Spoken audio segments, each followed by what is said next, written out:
Hello everyone and welcome back to my channel. I'm Ling and welcome to the very first episode of STYULING. You get it? It's like styling plus Ling. It's like styling. It took me forever to think of that copy, so if you could just give me a fake thumbs up, that'd be absolutely fantastic. Thank you so much. I am currently in the closet. This series is essentially going to be me giving you terrible fashion advice. Why not start first and foremost with my own personal fashion? Today's video is gonna be all about how I dress myself as a 4'6¼ tall human being. Now, if you are 5 feet and over, I don't wanna hear it, okay? Because you are tall.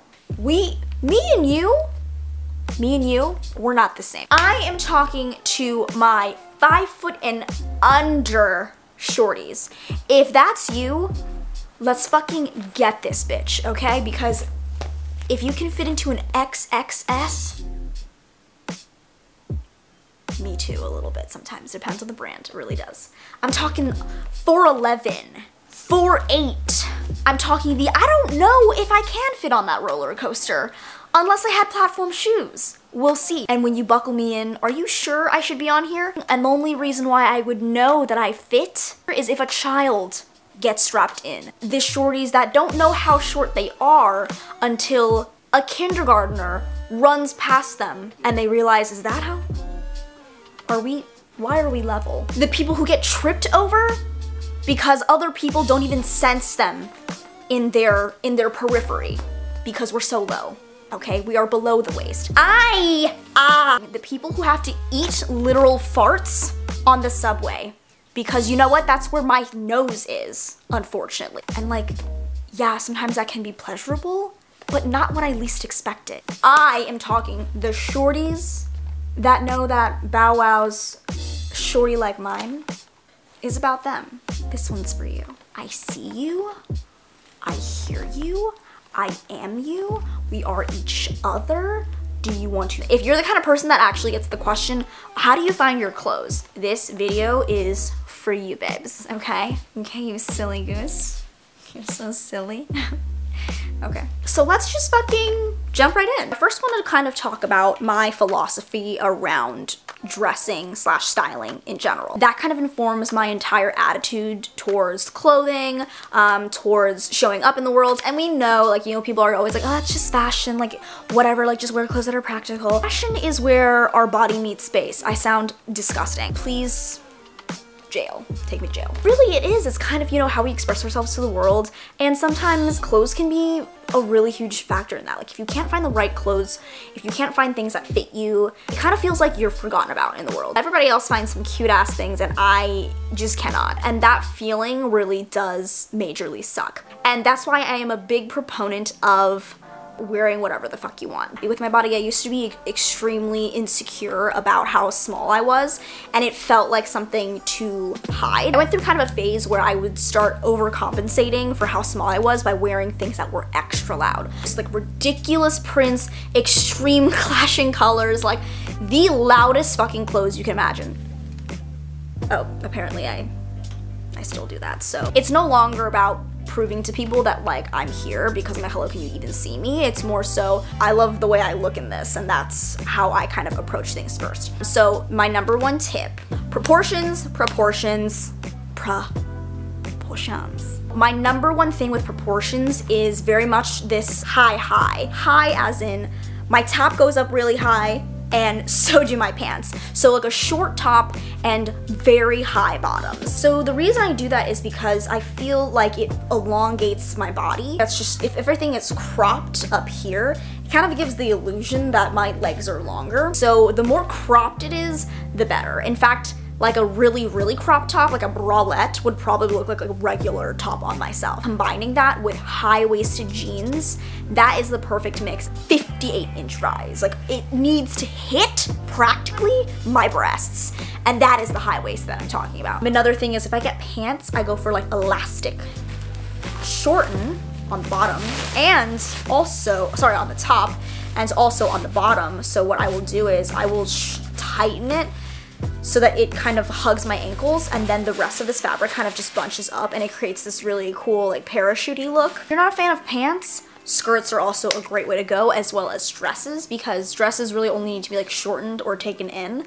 And skirts are really easy to kind of tailor or just kind of cut and trim yourself, and especially if they're super high-waisted, you kind of pull them up however far up you want them to go. Layering is also really nice because you can kind of play around with silhouettes. You can do something with a tighter fit with something more relaxed, or vice versa, something really poofy and big with something more skin tight. And that contrasting feel is really fun for me when I style. Because I can't play so much with proportions, I play more so with colors, prints, textures, all that kind of stuff. Material that gives you more versatility, and then you're not stuck just wearing crop tops and jeans. You're able to wear like really funky stuff, which keep the same proportions more or less, but the garment itself is really interesting, which is why I kind of lean towards more statement pieces. If you're gonna go for oversized things, then you switch it up with very short bottoms.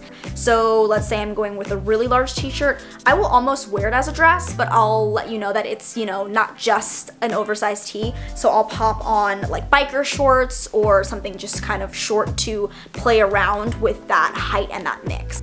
I go to extremes with it, so if it's gonna be oversized, I wanna make sure it's oversized as fuck and like intentional to the point where it doesn't look like, hey, you know, like that's the wrong size shirt for you. It's kind of like, that is clearly the wrong size, but you are wearing it in a way that is so intentional that like, is it the wrong size? Nothing I find usually will fit me perfectly in the way that I want it to. I get my shit tailored. Finding a good tailor in your city is fantastic, or wherever you live, and you know, actually like building a relationship with them. I've become really close friends with my tailor, Alice, down the block, and she just like knows my measurements by like looking at me, and so I can bring her a garment and it'll take 2 seconds. So she's like, yeah, okay, I'll take like 1.5 inches off of the waist, or she'll be like, okay, this is too long, I'm gonna like shorten it like this for you. And she just kind of knows, and that way you have things that fit you just so perfectly. I don't get everything tailored is the situation. Pieces that I feel are worth keeping around for a long time. And that kind of goes into like what I even choose to purchase in the first place. You can rack up a bill with tailoring, it really depends, which is why you need to be careful with what you choose to bring to the tailor. If it feels like it's something really difficult to tailor, I most likely won't buy it. You're not only supporting a small business if you are getting your clothes tailored, but getting more creative with your clothes. You're thinking, okay, this is what it looks like now, but it can look like this. Even traditionally tailor clothes to the way that they're supposed to look on you, you can make them even shorter. You can say, actually, I want this to really taper in, or I want this to be like boxier, or you know, whatever the situation is, like that's what a tailor can do for you. Another thing is I really pay attention to the materials of the clothing that I buy. Well, one, yes, it should be good that you know, if you're investing in a piece, you should look at what the materials are. I look for things that are like cotton or a certain type of like, I think polyester or something. And when a label says, do not dry, that's when I know I've hit the jackpot. I'm gonna dry that motherfucker on the highest motherfucking possible heat setting, because it will shrink and it will fit me perfectly. When I dry my clothes, sometimes that actually changes the actual integrity of the clothes. So like, you really need to be careful, because then you'll have a scratchy t-shirt and like your nipples don't want that. You can find a shirt that is, let's say 100% cotton, and it shrinks, it'll shrink and kind of hug my body in the ways that I would like it to hug my body. That's what I mean by finding things that are shrinkable, because you know, if it doesn't come the way that you need it to be, you can just manipulate it. I don't think I can emphasize this enough, but shopping pre-owned and vintage. Talking like 90s vintage, I'm talking like even way back then. 40s, I don't know. Those sizes were also fit for tinier bodies, and so I find sometimes that like an extra small will fit me really well if it was from a long time ago. Also, sometimes the quality is just better. Shopping vintage, you can find so many unique pieces that just don't exist, you know, anywhere else, or you know, only a few exist, and you're like, I've never seen that before. It's something that you own in your closet, and you start to just build out your own staples and your pieces that you feel are really unique to yourself. And that's kind of how I feel like I've had to navigate fashion. I can't wear what everybody else wears because it's not gonna look the same on me. I can't trust these fucking bitches. And so I'm just gonna wear what I think is cute and wear it the way that I think would look best on me. Obviously, I shop petite and also in the kids section. I'm gonna start with petite. They are gonna fit, I think, like my grown body a little bit more. Like that's the struggle of being tiny and also having like swollen mosquito bites and not really an ass, but baby cheeks. Places that I know are tried and true. Nordstrom has a lot of great sizes. So I've gotten some clothes from Madewell. Aritzia is pretty good. Girlfriend Collective, I know that they're not like fashion. They are more so loungewear, lifestyle, exercise. Like Topshop, ASOS, Big Bud Press. Those are places that I know have a lot of those sizes. The kids section, when you're looking for things for, like I said, grown people bodies, it's really difficult to take into account like curves because that's not what they're doing for children. Also, they're not sexualized children. I want like my breasts to show, so they're not gonna do a titties out shirt for me. The Zara kids section, it pops the fuck off, I just have to say. It is absolutely incredible. I've gotten like suits from there. I've gotten a lot of my pants from there. And in addition, there's this one girl that I follow and there's like designer kids like clothing. It's kind of like the mommy bloggers are out there. People are making clothes for children that are like very sophisticated and nice. And I'm like, thank God, because now I can buy that. And it's usually cheaper, but the designer children's clothes are actually not, so I wouldn't. The only other thing that I go to the kids section for, shoes. I have to get shoes from the kids section because I have size 2 feet children's, and actually little kids. They're not even the big kid size, it's just little. I really try to keep the same philosophies with my clothes that I also do my shoes. If I'm gonna go high, I'm gonna go really, really high. I'm gonna make sure those fucking boots reach my goddamn thighs. And if not, I'm gonna go for things that are chunkier, that give me a little bit of added height. Chunky sneakers are great, chunky heels are great. Anything of that sort really helps me take my outfit to the next level. On the bottom, if I have something kind of big, chunky, and elevated, it helps kind of even things out and like lift me up. Truly try to avoid flats. They're kind of the low-rise jeans for me. That's the like equivalent for my personal taste. This is a made-to-order item. I found this online at a shop, and they take your like bust size and like, you know, everything else, and then I gave them these measurements and it fits perfectly. It's kind of like tailoring, but again, I view it as this is someone's like work of art that they put their blood, sweat, and tears into, and so I am willing to pay that. In fact, like we should always be willing to pay for people's labor. Fast fashion makes it hard. Things are so fucking affordable there.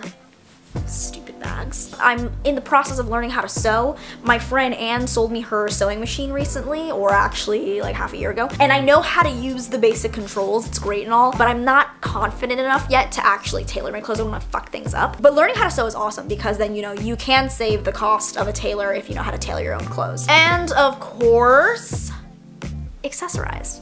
Accessorizing is gonna pull an outfit together regardless. You can wear accessories no matter what size you are. Probably why I love makeup so much.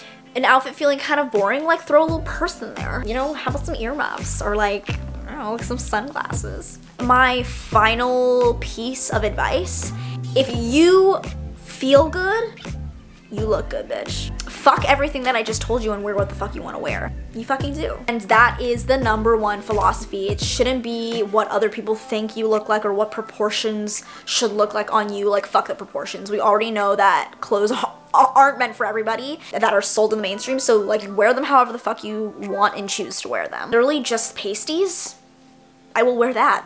Why not? Who said I couldn't? No one did, just yourself and society and misogynists. So don't listen to them. If you're wearing whatever and you can make whatever look good, that's just confidence. And I think that that's the ingredient in styling that sometimes people forget, is that you can make fucking anything look good so long as you feel good, because that kind of energy just like radiates off of you. I'm gonna probably have 17 people say, what the fuck are you wearing? What the fuck are you wearing? I'm wearing Zelda cosplay. The fuck? Thank you so much for tuning in to episode 1 of Styling. I'm so excited about this series. I need to tell you, like, it's been in my head for a while, and now tell me what your tips are, because if you are a shorty out there, I want to know what you do and how you shop so we can kind of keep this shit going. Let's do it. Give it a thumbs up if you like this video, leave a comment down below, and until next time, I'll see you in the next one. Bye.